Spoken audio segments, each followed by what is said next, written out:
Hello everyone, hope everybody is doing well. So this video will be about working with a window manager on something like a laptop, whereas a desktop environment would give you options, say KDE or something, to automatically lock your screen and turn the monitor off and then eventually suspend after a certain period of time if it's on battery.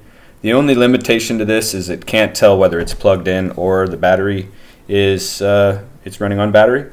So you know if you're going to be plugged in and you want it on, you just kill one of these programs. But essentially what we're going to be doing is you can easily find programs that'll automatically lock your screen or that will automatically suspend, but normally they can only do one thing at a time. You can't give it, at least I didn't find an easy way to give one of these programs an option to do both things after different periods of time. The program runs after a certain period of time, and then so you only get one of the two. You either get locking or you get suspending, and it doesn't really let you do two. So what I did is I'm using two programs actually, and if we go to notes, what we're going to be doing here in this video is we're going to use i3 lock, even though this is DWM what I'm using now, but we're going to use i3 lock. In this case I use color. And then the two programs we're going to use are xidlehook and xautolock. And then we're going to be creating kind of cool blurred out images with some sort of banner added to it, just for kind of eye candy. It looks good. And we're going to put all these programs in your .local bin, and we're going to add that to your path so that you can run it. The window manager can run it at startup. So the two programs we're going to write are lock and locker, which are both incredibly simple programs, really, but they do a pretty cool task. So the first thing we're going to do, bring up a terminal, zoom way in, is we're going to add the local bin to your path. So all these programs can be ran. If I want to do, I don't know, lock. Well, that's one of the programs. You can see it comes up as one of the options. So how we do that? In my case, I use ZSH. So I do Vim. I use Z profile.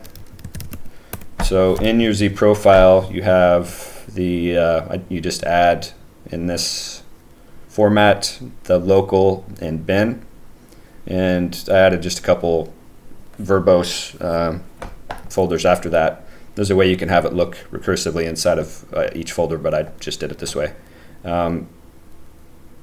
Local bin should allow any program that's put in this location to run from anywhere, whether it's D menu, so I can bring it up here and lock from there, either run lock or locker.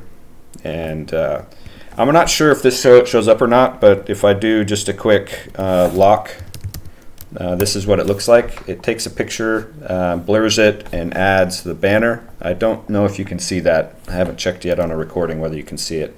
And then when you type in the password, a green circle kind of shows your keystrokes, and then it unlocks. So I'll see when I review this video whether the screencast picks it up or not.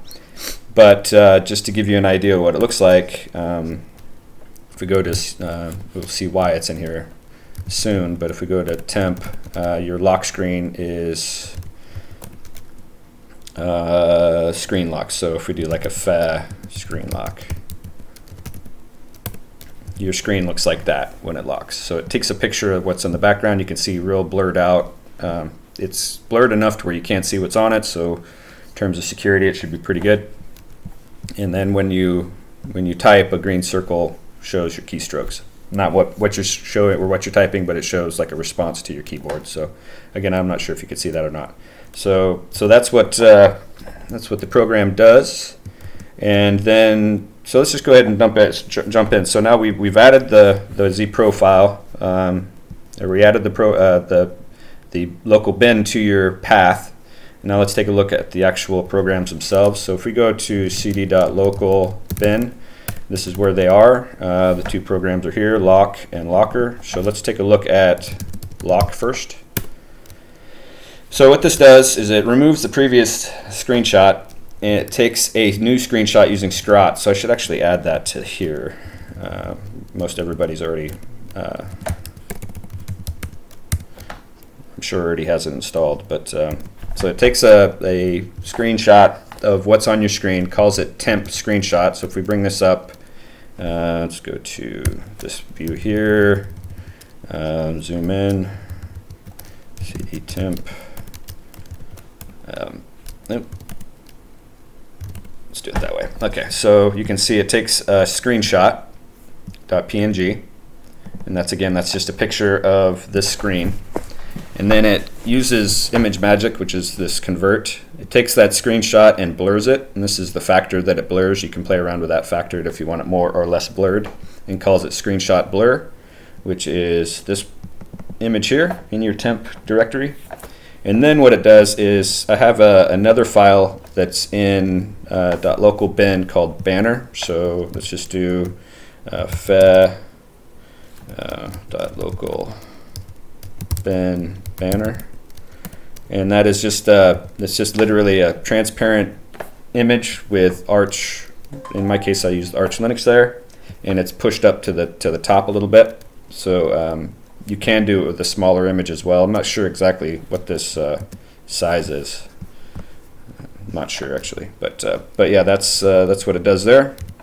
And then so it adds that on top. So what you have is a nice blurred background with a relatively sharp, although it does use composite matte, uses a matte finish to it, just to kind of give it a cool look.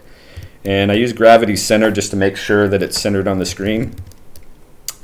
And then it calls it screenlock.png. So again, if we do lock screenlock.png, and that's what it looks like when it's locked.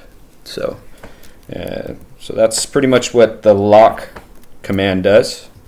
So if we get out of here and we vim, let's vim locker. So this is the meat of it though. So what this does is it uses two programs. The xautolock detects sleep, and after 10 minutes, so this timer is on minutes, and the locker that it uses is that local bin lock. And then the cool thing, you can also have it notify. It gives a 30-second notice, notify send. Critical, it'll be like a big red banner here. It says it's going to lock in 30 seconds, and then it locks the screen. And you can have like a xset DPMS or something to turn your screen off as well. So you can have this lock in 10 minutes, your screen turn off in 30 minutes or 12 minutes or something like that. And then xidlehook runs with a counter of seconds, which is, in this case, I think I set it to 20 minutes. And not with full screen. So if you don't touch, if you're watching a movie and say it's a little over 2 hours, then you don't want it to lock and suspend. It'll check for full screen. You can check for audio. There's a few other options here with xidlehook. I just use it for full screen, and for 20 minutes, and then it suspends using systemctl suspend.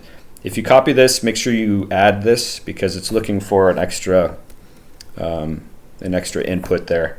So that dash is, or that dash is there on purpose. So anyways, that's about it. If you have any questions, let me know. Talk to you next time. You know what? I did forget one thing. What you want to do now is, in this case, it's a DWM auto start. I did add Locker as one of the programs. So yeah, that would be it. And let me know if you have any questions. Take care.